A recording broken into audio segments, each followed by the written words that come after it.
Selamat pagi anak-anak, berjumpa lagi dengan saya Stinia Salu dalam pelajaran Pendidikan Pancasila dan Kewarganegaraan. Setelah minggu kemarin kita membahas perumusan Pancasila sebagai dasar negara, minggu ini kita akan mempelajari penetapan Pancasila sebagai dasar negara. Kekalahan Jepang dalam Perang Dunia Kedua membuka kesempatan bagi bangsa Indonesia untuk mempersiapkan kemerdekaan atas dasar prakarsa sendiri. Lalu pertanyaannya, bagaimana dampaknya terhadap keberadaan BPUPKI?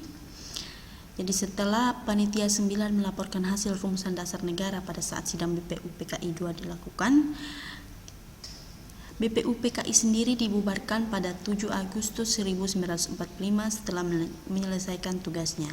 Jadi dia digantikan menjadi PPKI atau kepanjangan dari Panitia Persiapan Kemerdekaan Indonesia. Dalam bahasa Jepang adalah Dokuritsu Junbi Inkai.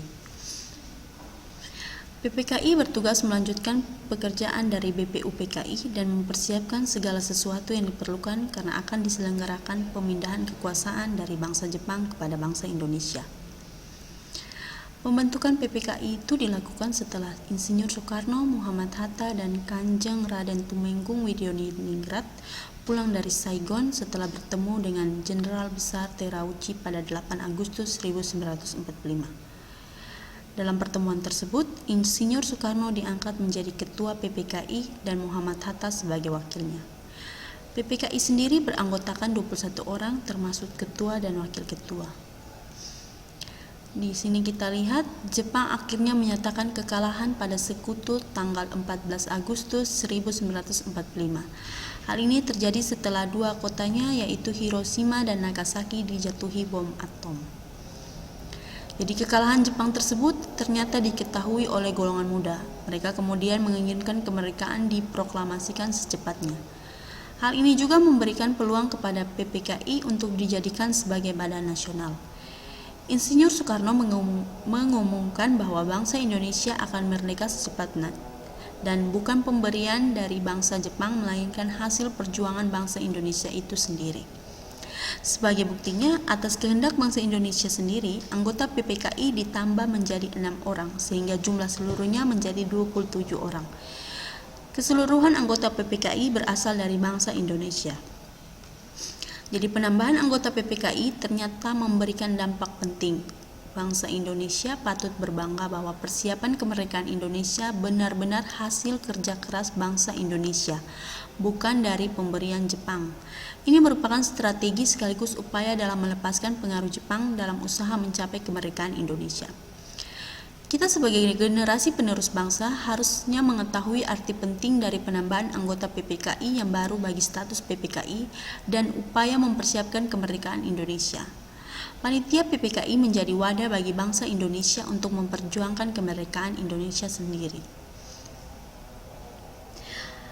Pada Jumat 17 Agustus 1945, Insinyur Soekarno didampingi oleh Muhammad Hatta memproklamasikan kemerdekaan bangsa Indonesia ke seluruh dunia.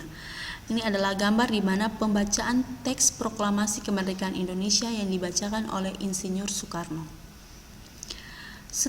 Sehari setelah proklamasi kemerdekaan, PPKI langsung mengadakan sidang.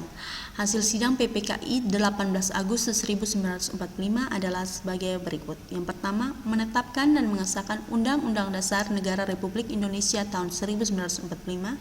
Yang kedua, memilih presiden dan wakil presiden yaitu Soekarno dan Muhammad Hatta. Yang ketiga, membentuk sebuah Komite Nasional Indonesia Pusat untuk membantu presiden. Komite Nasional Indonesia Pusat ini disingkat KNIP. Bisa dilihat di sini, ini adalah gambar sidang PPKI pada 18 Agustus 1945. Jadi salah satu keputusan sidang PPKI adalah mengesahkan Undang-Undang Dasar 1945. Yang perlu saya garis bawahi di sini adalah dalam pembukaan Undang-Undang Dasar 1945 pada alinea keempat tercantum rumusan sila-sila Pancasila sebagai dasar negara. Jadi akhir dari materi ini yaitu penetapan Pancasila sebagai dasar negara itu terdapat dalam pembukaan Undang-Undang Dasar 1945 alinea keempat. Jadi bisa dilihat yang pertama ketuhanan yang Maha Esa, kemanusiaan yang adil dan beradab, persatuan Indonesia, kerakyatan yang dipimpin oleh hikmat kebijaksanaan dalam permusyawaratan perwakilan, dan keadilan sosial bagi seluruh rakyat Indonesia. Setelah dari materi penetapan Pancasila sebagai dasar negara, kita lanjut dalam materi nilai semangat para pendiri negara dalam merumuskan dan menetapkan Pancasila sebagai dasar negara. Setelah belajar perumusan dan penetapan Pancasila, kita lihat di sini bagaimana nilai dan semangat para pendiri negara. Di sini ilustrasinya ada gambar Tentara Nasional Indonesia atau TNI. Jadi dengan kita memahami pentingnya semangat kebangsaan dari para pendiri bangsa kita juga diharapkan mampu melahirkan jiwa nasionalisme dan patriotisme. Apa itu nasionalisme dan apa itu patriotisme? Mari kita lihat. Di sini ada gambar 100% cinta Indonesia. Jadi nasionalisme adalah paham kebangsaan yang mengandung kesadaran dan semangat cinta tanah air, memiliki rasa kebanggaan sebagai bangsa atau memelihara kehormatan bangsa. Kemudian kita lihat ada patriotisme, adalah sikap seseorang yang rela berkorban atau cinta pada tanah air baik jiwa maupun raga untuk mempertahankan bangsanya. Ini adalah gambar perayaan Hari Kemerdekaan Indonesia yang diikuti oleh warga negara. Kita lanjut. Para pendiri negara dalam merumuskan Pancasila memiliki ciri komitmen pribadi, yaitu yang pertama, mengutamakan persatuan, kesatuan, dan nasionalisme, adanya rasa memiliki terhadap bangsa Indonesia, selalu bersemangat dalam berjuang, mendukung dan berupaya secara aktif mencapai cita-cita bangsa, dan yang terakhir melakukan pengorbanan pribadi. Kita sebagai pelajar tentunya harus belajar, berusaha, dan berdoa dengan melatar belakangi semangat 45. Sebelum saya tutup, ada sekilas info kewarganegaraan yang bisa kita lihat di sini.